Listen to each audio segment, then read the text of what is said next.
Vinyl community, I'm back to do another installment of this series that I started, that I call Top Rated Records from my record collection, and this is number 4. It's been fun to do these videos, researching and doing a good kind of mix of the genres and stuff like that, really exploring the crate digging in your own basement, really. So thanks for everyone who commented on the previous videos. I really enjoy it, so keep commenting, please. It's awesome to get your opinions on the records that I'm showing, because I really think that they are 5-star records, but at the same time I'm obviously I'm open for other opinions, and it's awesome when you share them. So please write. I don't get offended if you don't like the records, or even don't think it's a 5-star record. so please hit me up. I got 14 or 15 records to show you today, and so let's just get right into it.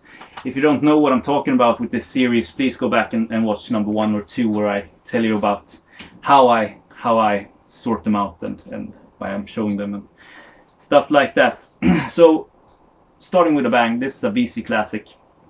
A lot of people back in the day talked about this. Yule and Lotus by Bennie Maupin from 1974 on ECM Records, first German press, in fucking mint condition. Beautiful. I think this is my favorite ECM record, actually, with Herbie Hancock. Herbie Hancock, Charles Buster Williams, Billy Hart, Bill Summers, and some other guys. Great record. Spiritual kind of ECM stuff, classic ECM stuff. Perfectly produced, with that sort of ECM sound that you either like or hate, and in my opinion it's a hit and miss sometimes with them. So 1970, moving on. Experimental psychedelic music from 1970, UK.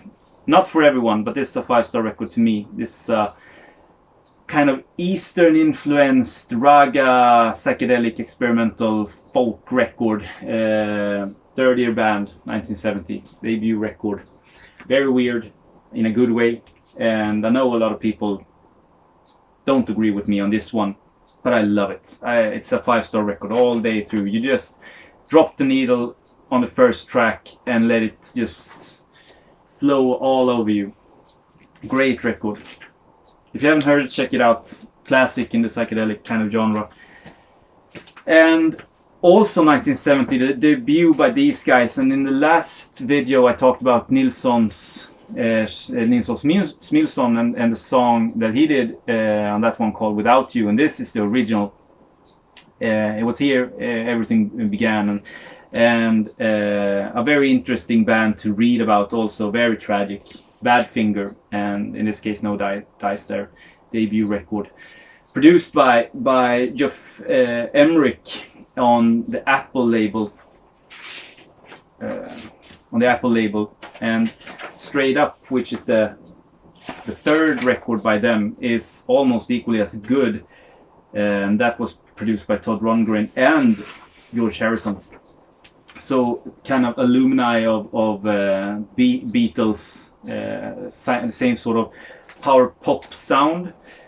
And you can argue all day long which song is the best, Without You by Nilsson or Badfinger. And I mean, in my opinion, Nilsson's song is the best. His take on this song is the best. It's perfect. It's like it's written for his voice. But they give him a run for the money on this one. It's fantastic. So highly recommended. A perfect pop record, in my opinion, and a 5-star record. Another 5-star record is this one by Faith No More from 1992, and I love Faith No More. Angel Dust, probably my favorite record by them. The one that sold best also, I think. This is a first European press of this, if I'm not mistaken at least, but I got it when records wasn't as expensive as they are now. Land of Sunshine, Caffeine, Midlife Crisis, Kindergarten, Be Aggressive, Small Victory, just song after song after song, and for the alternative rock, kind of 90s rock seem, this is my favorite band. Comparing them to likes of Red Hot Chili Peppers, something like that, is just, in my opinion, it doesn't even compare. Faith No More spanks everyone's ass with their great way of writing perfect pop songs, but at the same, or rock songs, but at the same time keeping it interesting all the way through. If you get what I mean. But I have a man crush on Mike Patton. I just think the guy is a genius. So I may be a little bit biased. 1970, I want to say 1973. 76. Henri Texier, think French bass player, released Amir. I think it's his first solo record from 1976. This is the second press from 1979.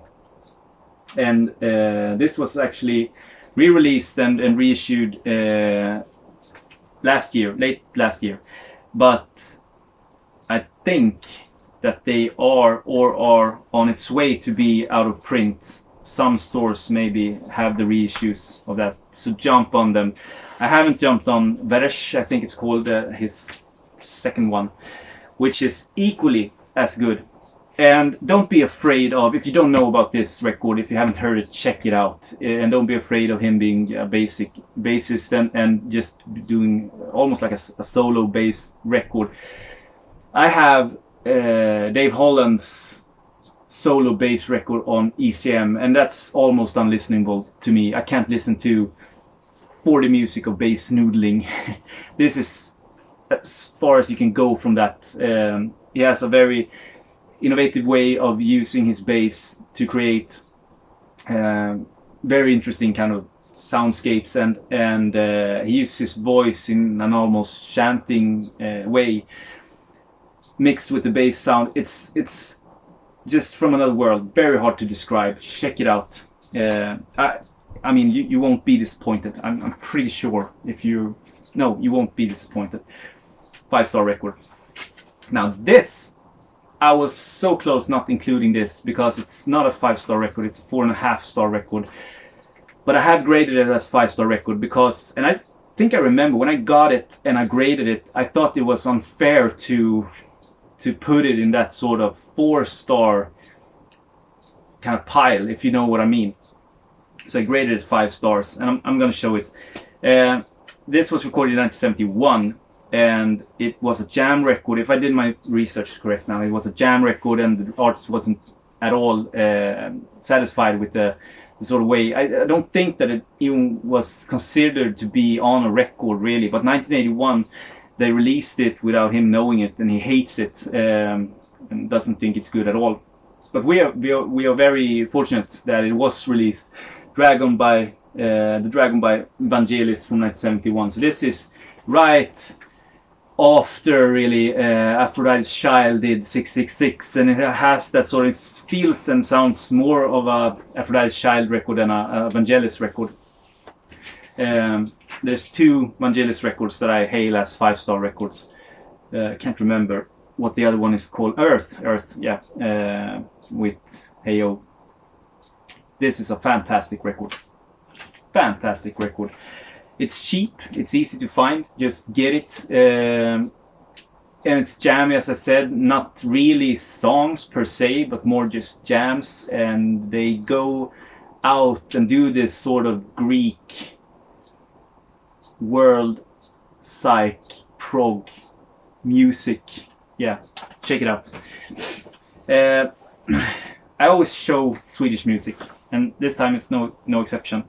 And this one, all of you know, but I thought maybe it's fun to show the Swedish press of this, but a lot of you have it.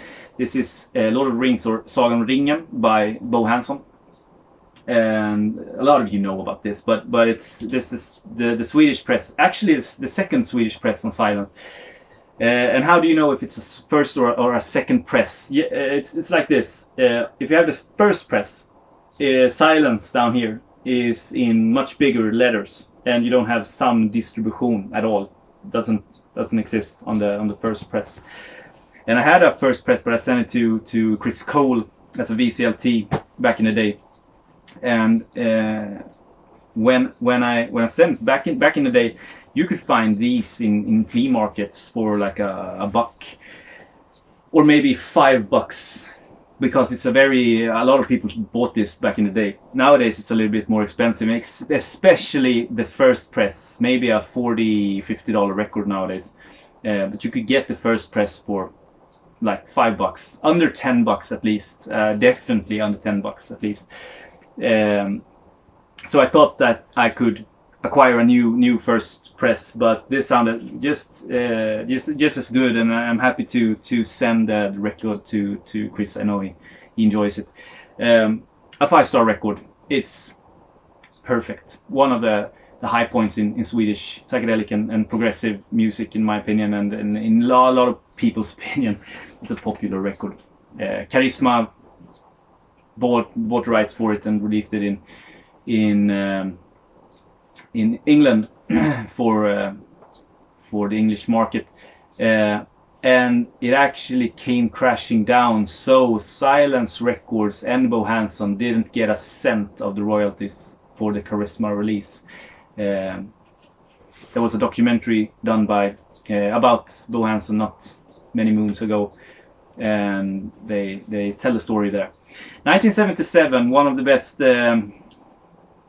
rock records, alternative rock records, post-punk records. I don't know how to label it. Just good music. Television, Marquee Moon, masterpiece. I mean, everyone knows about this, but it's a masterpiece. If you don't know about this, do yourself a favor and check it out. But it's a classic record. And I mean, I try to show stuff that people knows about and stuff that people doesn't know about in this sort of video. And I don't want to show Bob Dylan or Stones or the ordinary stuff by Neil Young, but I felt like Television's Marquee Moon is just right there in the sort of everyone maybe knows about it, you know, the deal. That was the discussion in my head when I decided to pull it out. Moving to a little bit more krauty rock. This is from 1970, Yeti by Amon 2. A 5-star record to me. Great krautrock record. Takes off, spacey, you know the deal. Very krauty. Yeah, I said 5-star record. I bought this 5-6 years ago, maybe. A reissue from 2009. And I've been looking for a first press of that, but it's very expensive. I've never seen them around here, and you know the deal. There's always records you're looking for, but it sounds great. So, and something completely different. Moving on to the country and more rootsy sort of stomping ground. This Grievous Angel by Graham Parsons and with Emmylou Harris. A perfect 5-star record. There's not, I mean, Return of Grievous Angel, Hearts of Fire, I Can Dance, Brass Buttons, and $1,000 Wedding, just on the first side. Then you have the medley with Hickory Wind, Love Hurts, Las Vegas, and In My Hour of Darkness. 1974. Perfect record. And I choose between this and GP, because GP is also a 5-star record. There's two perfect records that he released. But I think that I lean a little bit more against these songs. I play this a little bit more than GP, even if that's also a fantastic record. And 1973, the Stooges and Iggy Pop recorded and released Raw Power.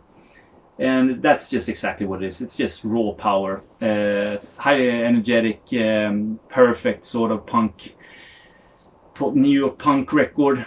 New York? East Coast punk? Okay, correct me. Search and Destroy, Give Me Danger, Pretty Face, Going to Hell, Penetration. On the second side, Raw Power, I Need Somebody, Shake Appeal, and Death Trip. Fantastic record. And I love Iggy Pop's earlier stuff, like The Idiot and what's it called? Lust for Life. Also fantastic. And the Stooges' first solo record is also a 5-star record to me, but the later Iggy Pop stuff I actually sold off, because I don't enjoy that as much as his early work. So 1994, and this is on a lot of people's best lists. And a gun to my head, if I had to choose one record by this artist, I'm pretty dull, but it has to be this one. Wildflowers with Tom Petty. His solo record without the Heartbreakers, but a lot of Heartbreaks is playing on this one. 1994, produced by Rick Rubin. Perfect sort of singer-songwriter, laid back, kind of hashy record. This was issued in the box set from 2016, I think. That's how I acquired it. And first presses of that is so damn expensive, very hard to find, and this is actually being sold off from the box set for ridiculous money, because people need to own this. And it's been rumored for years and years that they would release this as a ordinary, like, kind of reissue, and I hope they do, because everyone needs this in their collection. And I actually thought that for Record Store this year they would reissue it, but it doesn't seem like that. So maybe we have to wait another year, or you guys at least that don't own it. 5-star record. Another 5-star record in the Swedish progressive genre is definitely this one. One of my favorites of the Swedish psych and prog. Hemåt by Harvester. Previously known as International Harvester on Love Records, and this was issued on Decibel, DB Records. And after this they became Trägräs och Stenar. It's still very jammy, but it's not as jammy as Trägräs och Stenar. More folky, with that sort of traditional Swedish folk music. The equivalent of Sweden's Grateful Dead, but more folky, in my opinion. A 5-star record, perfect, all the way from the cover to the music. It's great. And Bo Anders Persson, the front man of the band, is a genius. From Parsons sound to International Harvester and Trägräs och Stenar, and being the sort of project manager of Festen på Gärdet, the Swedish version of Woodstock in 1970. The guy did a lot of stuff for Swedish music back in the day, still going strong. And this one in 1989, moving on to more UK pop, and I guess that this was the start of the entire genre. Stone Roses self-titled debut record from 1989. I Want to Be Adored, She Bangs the Drum, Waterfall, Made of Stone. It's just like one song after the next, just amazing record. And maybe not as good as, in my opinion, as What's the Story, Morning Glory, but better than most of the other stuff that Oasis released, and definitely better than all of Blur's catalog and Suede, but a little bit more different because they were earlier. UK first press. Okay, last one, and going out with a bang. Starting it off with jazz and finishing it off with jazz. In 1973, Don Cherry was in Sweden, and we recorded and produced a lot of great records from that time period with Swedish musicians and world musicians that at the time were in Sweden, and this is no exception. Organic Music by Don Cherry from 1973, Gatefold Sleeve reissue from 2002 on Caprice. The reissue is getting a little bit more expensive now. The original press is very expensive in good condition, and some great artists playing on this one. Muki Cherry, Bengt Berger, Okaj Tamis. I think Bernt Rosengren is on this one also, but I can be mistaken. Recorded in 1972. And Christopher actually owns a first press of this in perfect condition, and I'm so jealous. And we have tried in the past to trade for that, but it's I mean, with this one in perfect condition, you want as much money as you just possibly can get if you are going to really to let it go. So it's hard to find a trade, and I don't have the money to buy it. But I wish I had. It would be awesome to have the first press of that in the collection. But there's nothing wrong with the Caprice. It sounds perfect. Perfect reissue of the record. But, you know, the collector in me wants the first press, obviously. So that's it. 15 records, I think. Please comment if you have any comments. Please comment if you like or dislike any of the records that I showed. And if you have any tips regarding similar music that is also 5 stars. Okay. So, until the next time, I guess. Have a great day. Bye.